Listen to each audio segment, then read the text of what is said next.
കോട്ടയം നാഗമ്പടത്ത് 11 പേരെ കടിച്ച തെരുവ് നായ്ക്ക് പേവിഷബാധ. തിരുവല്ലയിലെ പക്ഷിമൃഗ രോഗനിർണയ ക്യാമ്പിൽ നടത്തിയ പരിശോധനയിലാണ് ഈ പേവിഷബാധ സ്ഥിരീകരിച്ചിരിക്കുന്നത്. ആക്രമണത്തിൽ പ്രവാസിയുടെ വിരൽ അറ്റുപോയിരുന്നു. ടോബി ജോൺസൺ കോട്ടയത്ത് നിന്ന് ചേരുകയാണ്. ടോബി, ഇതൊരു ആശങ്കപ്പെടുന്ന വാർത്തയാണല്ലോ, വിവരങ്ങൾ? തീർച്ചയായിട്ടും എസ്കെൻ, ആശങ്കപ്പെടുത്തുന്ന ഒരു വാർത്തയാണ്. നമുക്കറിയാവുന്നതുപോലെ അതിരൂക്ഷമായിട്ടുള്ള തെരുവുനായ ശല്യമാണ് കോട്ടയം നഗരത്തിലുള്ളത്. ആദ്യം ഒരു 8 പേരെ കടിച്ചു. അതിനുശേഷം ഈ അടുത്തിടെ 11 പേരെയാണ് തെരുവുനായ കടിച്ചത്.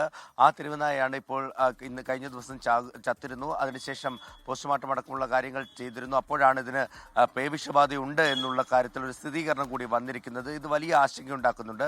ഈ ഒരു സംഭവത്തിൽ ഏറ്റവും കൂടുതൽ നമ്മളെയൊക്കെ വേദനിപ്പിച്ചതെന്ന് പറയുന്ന ഒരു പ്രവാസി, അദ്ദേഹം അവധിക്ക് ഒരു ചികിത്സയ്ക്ക് വേണ്ടി നാട്ടിൽ വന്നതാണ്. അതിനുശേഷം മടങ്ങിപ്പോകുന്നതിന് വേണ്ടി 26-ാം തീയതി ടിക്കറ്റ് എടുത്ത് അതിനുവേണ്ടിയുള്ള പർച്ചേസിങ്ങിന് വേണ്ടി ഈ നാഗമ്പടം നഗരത്തിലേക്ക് വന്നപ്പോഴാണ് ഈ തെരുവുനായുടെ ആക്രമണം ഉണ്ടാകുന്നത്. അതിൽ അദ്ദേഹത്തിൻ്റെ ഒരു വിരൽ നഷ്ടപ്പെടുന്ന ഒരു സാഹചര്യം കൂടി ഉണ്ടായിരുന്നു. എന്തായാലും വലിയ ആശങ്കയുണ്ടാക്കുന്ന ഒരു സാഹചര്യം തന്നെയാണ് കോട്ടയം നഗരത്തിലുള്ളത്. അതുകൊണ്ട് തന്നെ ശക്തമായിട്ടുള്ള നടപടികൾ വേണം. ഈ ഒരു പശ്ചാത്തലത്തിൽ നമുക്ക് ഇപ്പോൾ അന്വേഷിച്ചപ്പോൾ അറിയാൻ സാധിക്കുന്നത്, ഈ തെരുവുനായുടെ കടിയേറ്റ എല്ലാവരും അവർക്ക് ആരോഗ്യ പ്രശ്നങ്ങൾ മറ്റൊന്നുമില്ല. അവർ ചികിത്സ അത് വീട്ടിലാണ് ഇപ്പോൾ അവരുള്ളത് എന്നാണ്. എന്തായാലും നിലവിൽ അവർക്കൊന്നും തന്നെ ആരോഗ്യ പ്രശ്നങ്ങളില്ല. എന്നിരുന്നാൽ പോലും ഇത്തരത്തിലുള്ള സംഭവങ്ങൾ അടിക്കടി ആവർത്തിക്കുന്നത് വലിയൊരു ആശങ്കയായിട്ട് നിലനിൽക്കുകയാണ് കോട്ടയം നഗരത്തിൽ. എസ്കെൻ,